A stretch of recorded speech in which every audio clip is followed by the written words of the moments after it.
What's up mga tropa? Bago yung panoorin ng video, huwag kalimutang i-like and subscribe ang aking video at follow ang aking page na Math for Everyone. Yan lang. Peace. Good luck. Roll the intro.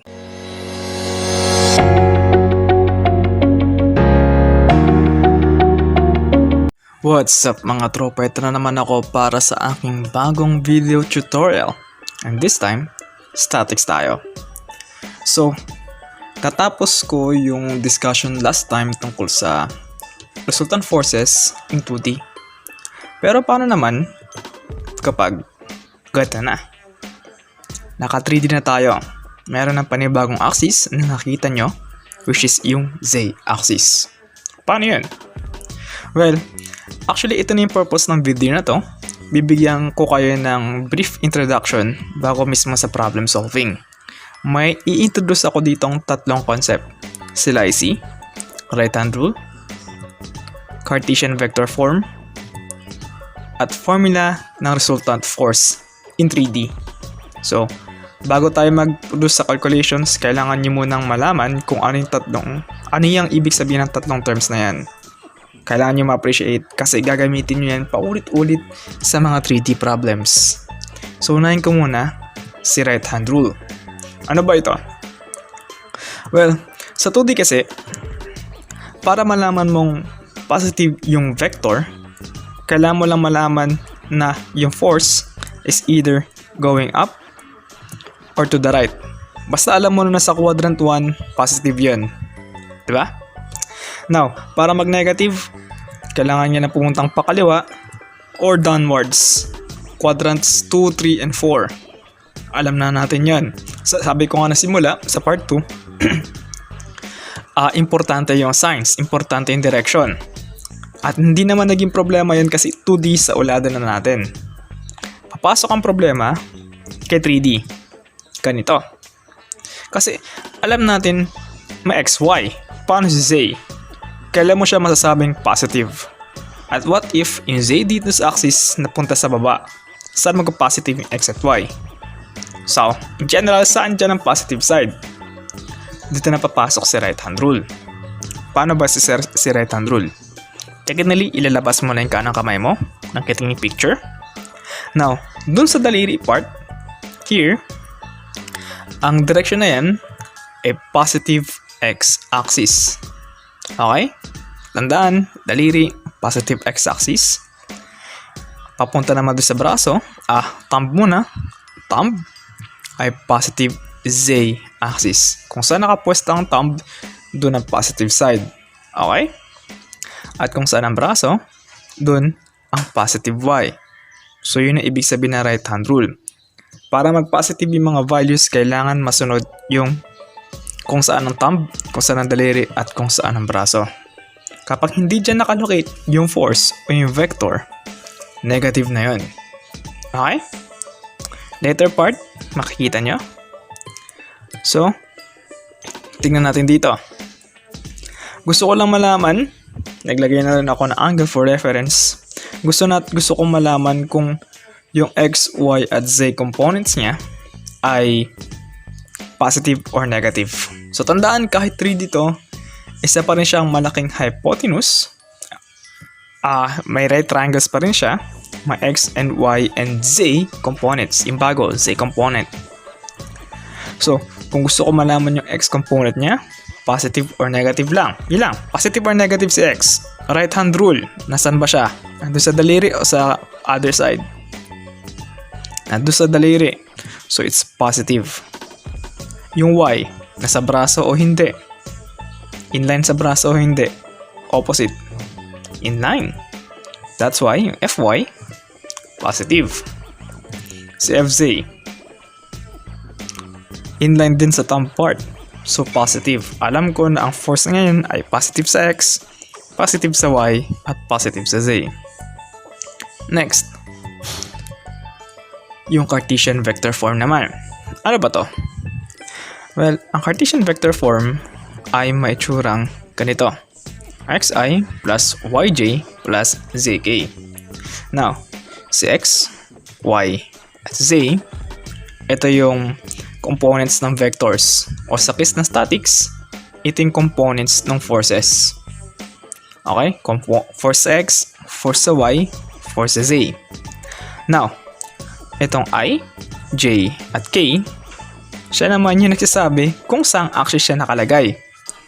So, pag sinabing I, ibig sabihin, yung number na nakasulat dito, sa ngayon kasi nakikita nyo X, pero later part magiging whole number yan. Yung number na nakalagay sa kanya, ibig sabihin, nakalagay siya sa X-axis. Yung J represents the Y-axis. So, ibig sabihin, yung number na katabi ng J ay nasa Y-axis.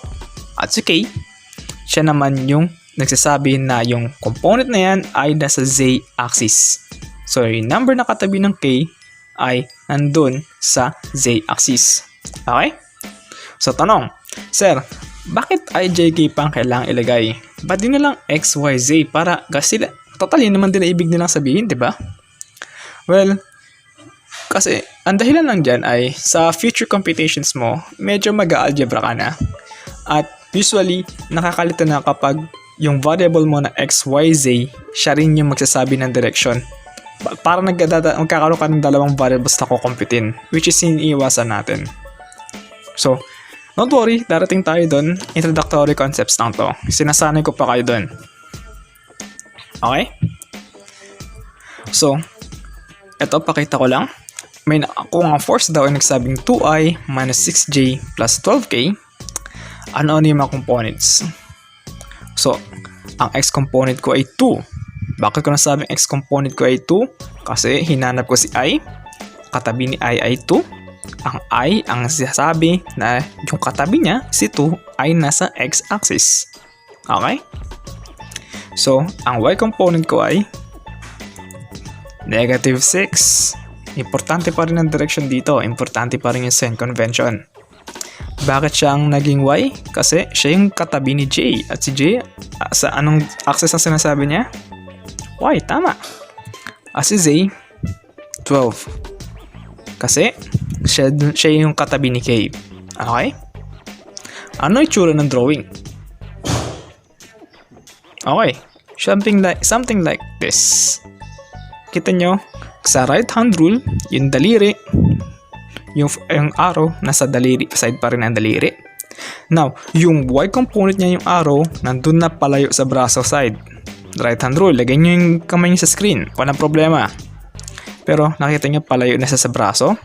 Pero yung Z component niya along with the thumb pa rin. Kaya positive 12. Okay? Pwedeng i-rewind ng video. Walang problema.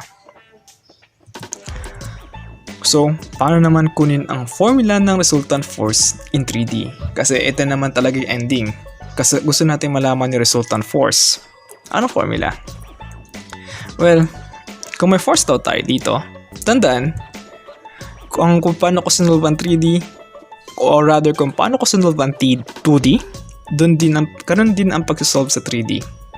So, ang idea sa 2D, yung component ko, yung diagonal na component ko, inassume ko siyang isang malaking hypotenuse, ginawa ko siya ng right triangle. So, ganun din ang logic dito. Isa lang tong malaking hypotenuse na pwede kong gawan na right triangle. Something like that. Kaso 3D tayo eh.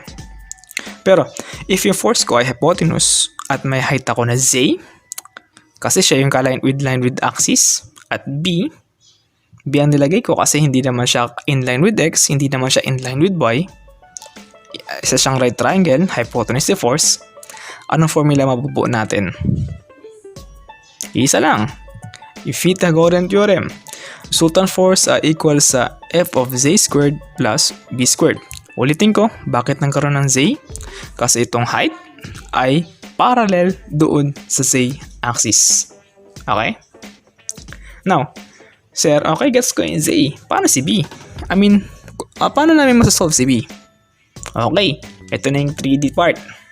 Now, pwede naman din akong gumawa ng isa pang right triangle na inline naman sa x at y.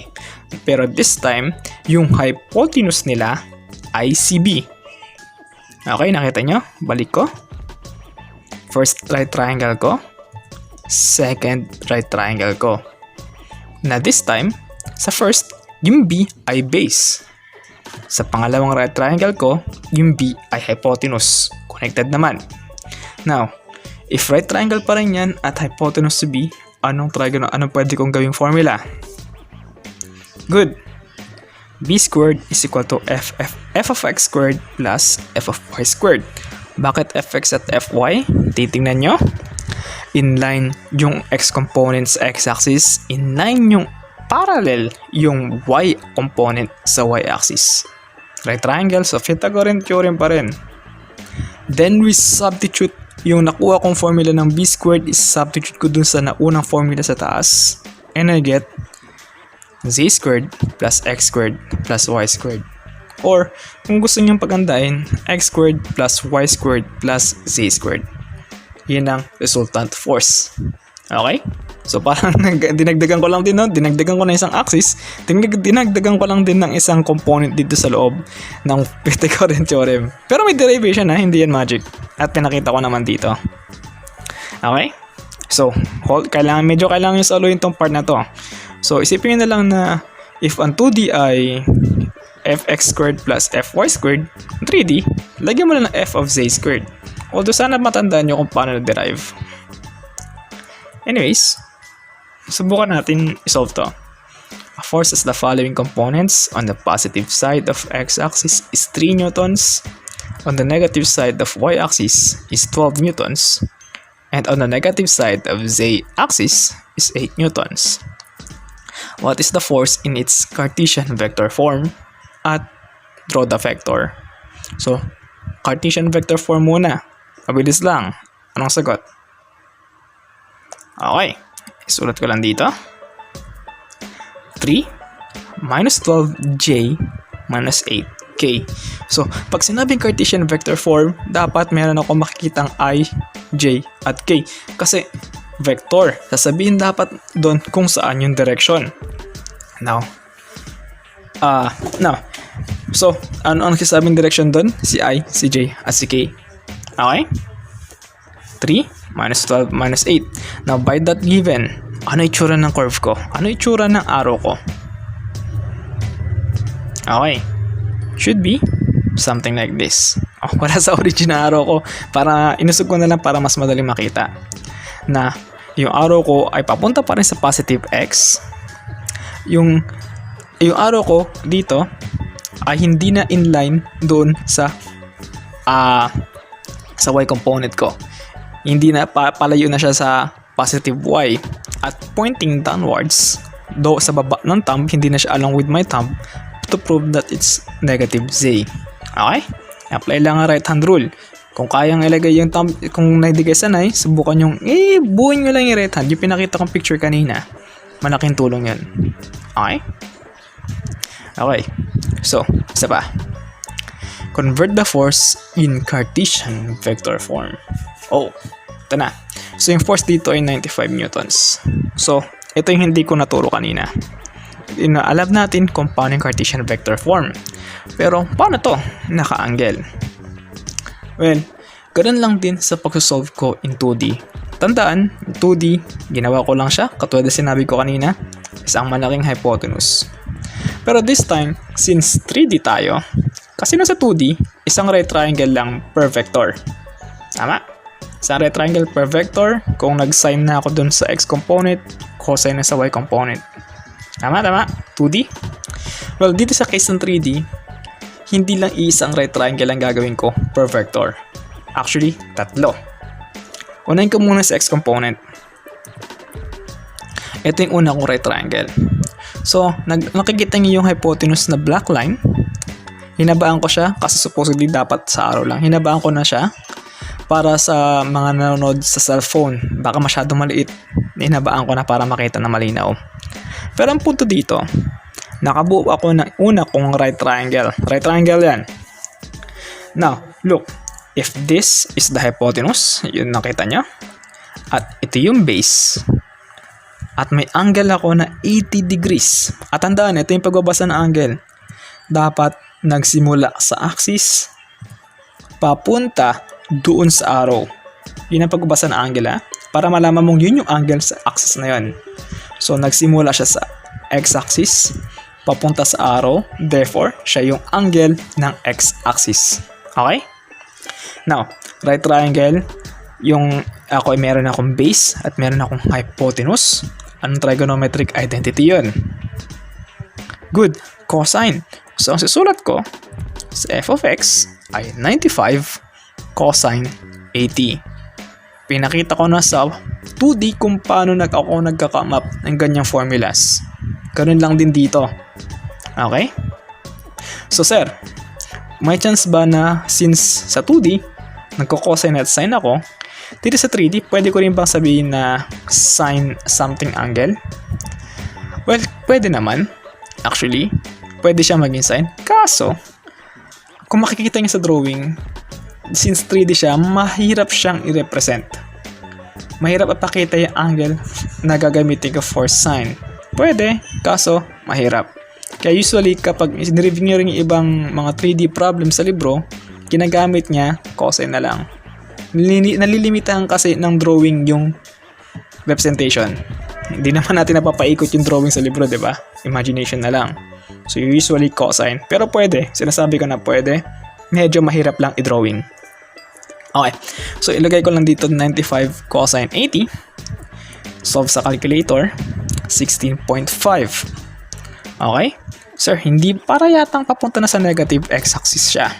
Hindi ba dapat negative 16.5? Baka may tatanong kasi mukha nga sa drawing eh. Well, tingnan nyo yung angle.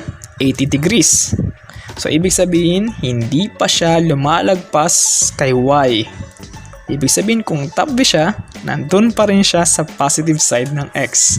So, isa pang clue dito, kung sa mga nakikinig, if ang angle ko ay less than 90 degrees, high chance na positive siya. Although mag-ingat kayo, tingnan mabuti kung saan nakapwesto ang angle. Okay? So, don't worry, magbibigay akong tanong sa inaharap para ilagay ko lahat ng mga posibleng lalabas sa inaharap. Introduction lang tayo, so gusto ko lang mag-gets ng concept. Next tayo, f of y. Yan na, panibagong right triangle na. Sir, bakit kailangan ko pang gumawa ng panibagong right triangle? Kasi, if babalik ako dito sa 2D, sa x-axis, saan dyan ang y? Dito lang sa drawing na to. If alam natin yung base ay x, kitang-kita naman. Masasabi ko ba na itong natitira other side, itong opposite side, parallel ba siya sa y? Hindi. Hindi siya parallel sa y. Unlike dun sa 2D na yung x component at y component parallel siya sa axis. Dito sa 3D, hindi. So, obligado akong gumawa ng isa pang right triangle and this time, yung base niya,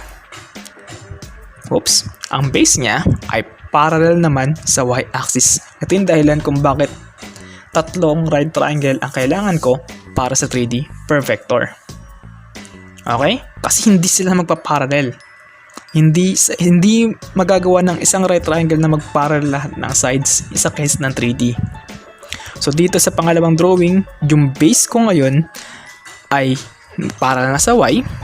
Hypotenuse ko pa rin si 95. Iisa lang hypotenuse, tandaan, yung bases lang nag-iiba. May bago akong angle na 32. Anong ilalagay ko? 95 cosine 32. Okay? Sa mga medyo nalito, nabilisan, i-rewind nyo ang video. Video to, wag mahiya, is okay.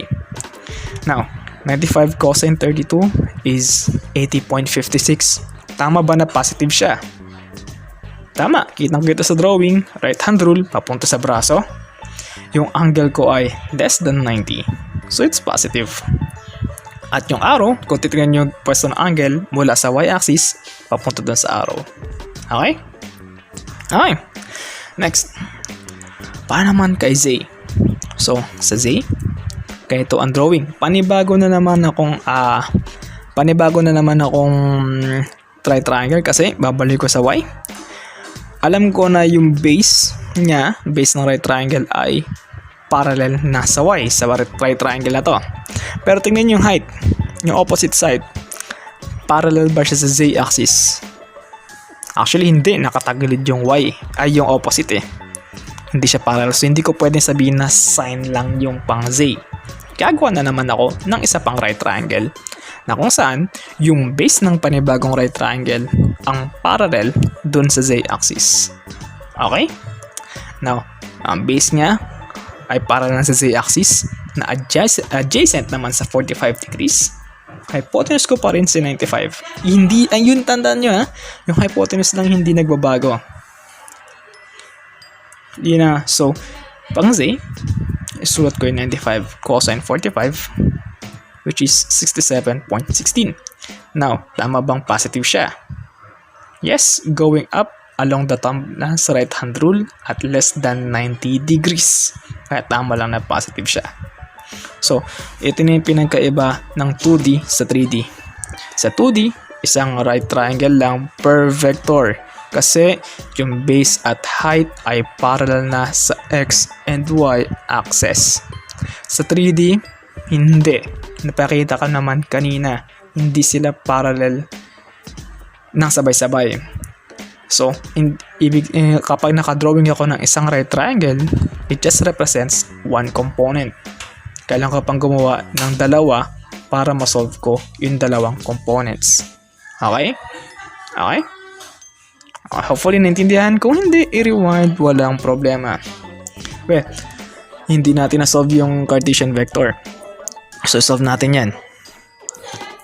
So, 16.5, 80, 67. Okay? Okay? So, last one.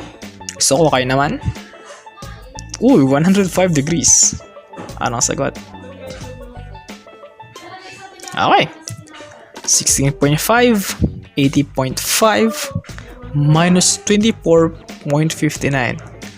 Kasi, kitang-kita yung z-axis going downward.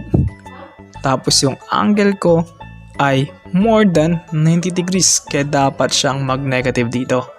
Sir, may sabi. Sir, baka pat sa akin positive 24.59 na dito ako. Well, para hindi kasi more than 20 minutes na. So, man nakakuha, good. Sa mga nalito, bakit naging positive? Well, don't worry, introduction to. Hinanda ko na yung susunod na episode, yung part 2, kung saan papaliwanag ko naman kung bakit nangyari yun. Okay? Don't worry. So, tapusin ko na muna dito yung video. Hopefully nagets niyo yung concept.